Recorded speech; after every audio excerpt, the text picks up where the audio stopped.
the madness that has erupted around the Apple VR headset called the Vision Pro, which I have a separate video on and I'll link down below, you might have missed the amazing updates to iOS 17. While the look and feel of iOS hasn't changed drastically in a while, Apple has been focusing the last few years on adding productivity and utility features that have been very well received by its user base. My name is Akshay Goenka and today I'd love to tell you about the 5 most important features in iOS 17 that will change the way that you use your most used device. Let's go. First, the phone app.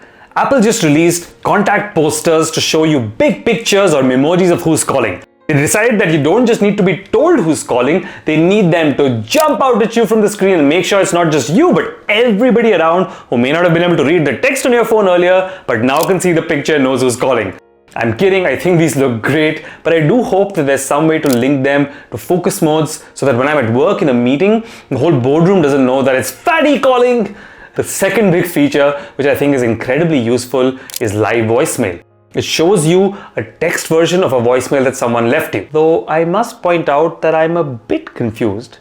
Isn't that what most of us call leaving someone a text because they didn't answer? I didn't even know that you could still leave voicemails. Apple 2010 called, they want their features back. I do think that a live voice to text functionality is very useful though. And I hope that they also let us use it like the Pixel does, where you can actually pick up a phone call and have an entire conversation and reply without having to pick it up and put it to your ear or say a word. Man, if I could use that on customer care calls, that would save me hours of time and a lot of units of blood pressure. By the way, there's also some improvements in FaceTime Messages, which is a pretty neat feature that lets you leave a video message for someone if they don't pick up your FaceTime call. I think this one is actually quite useful, especially given that FaceTime calls are getting more popular than regular calls, and when people don't pick up, we otherwise have to go to iMessage or WhatsApp or some such to leave them a message.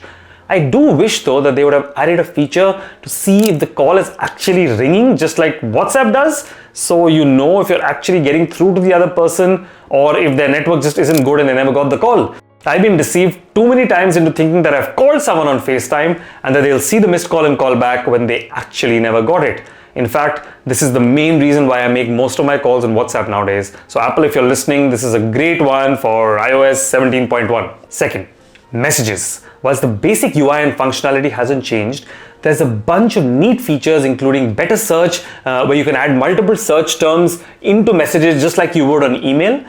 You can catch up with one click to the first unread message in a long bunch. You can easily reply in line by swiping left on any message. And a cool check-in feature to let friends or family know when you've reached home safely, when it automatically detects that you've gotten to the location that you call home.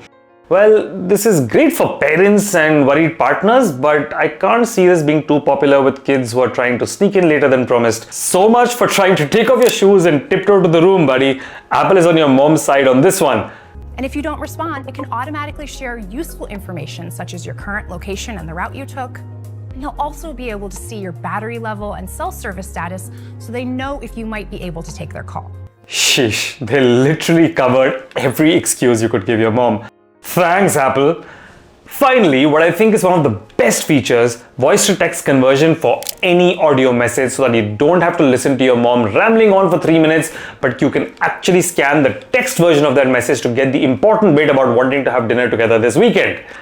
Third, Airdrop. I must say that the ability to airdrop between iPhones and other Apple devices, especially photographs that you take on group trips, is one of the best, most seamless features that Apple has ever designed in a very uniquely Apple kind of magic happens way. And in iOS 17, they're extending functionality to include name drop, where if you make a new friend at a party, you can just bring your phones together to exchange contacts.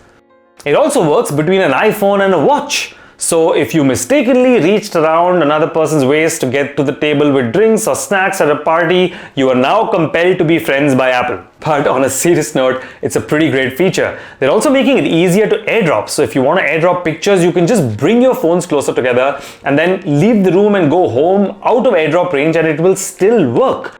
This bringing phones closer together thing also works easily to kick off things like SharePlay on Apple Music and so on. Fourth, standby. Standby helps turn your phone into something useful when it's on your nightstand or on a charging dock. Turns it into a watch when it's on your nightstand And this has a lot of nice designs and it adapts to be less glaring when you switch off the lights in your bedroom at night. It has other features beyond the watch as well. It can become a digital photo frame on your dock where it will automatically start to show your best memories. And Apple is also letting the iPhone be used as a control center for smart homes when it's docked, with all the controls showing up in standby mode. And finally, fifth, the Journal app. This hasn't actually released yet, but this is a very cool new AI-based tool that takes information from your phone like contacts, map locations, music, photos, podcasts, workouts, and then combines it into an intelligently created journal entry that you can edit.